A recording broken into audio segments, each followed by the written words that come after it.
বিকেলবেলা হাঁটা চলা মানেই একরাশ শান্তি আর স্বস্তি। দিনের ব্যস্ততা শেষে যখন আকাশে নরম আলো খেলা করে, তখন পথের দুপাশে দাঁড়ানো গাছগুলো যেন মৃদু হাওয়ার গল্প করে। হ্যাঁ দর্শক, পড়ন্ত বিকেলের নরম আলোয় আমরা সবুজ প্রকৃতির পথে হাঁটছিলাম। চারিদিকে সবুজ গাছ আর গাছের পাতায় রোদ ঝিলমিল করছিল। পাখিরা গাছের ডালে বসে মিষ্টি সুরে ডাকছিল।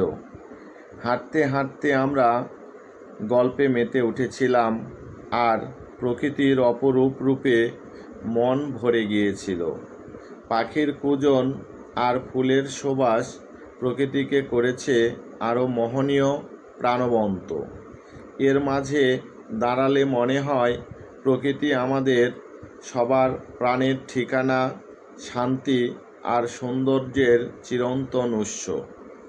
বিকালের মিষ্টি আবহে মনে হয় জীবন আসলে এক অদ্ভুত গল্প, যার প্রতিটি অধ্যায় খুঁজে পাওয়া যায় প্রকৃতির সাথে এই নিরিবিলি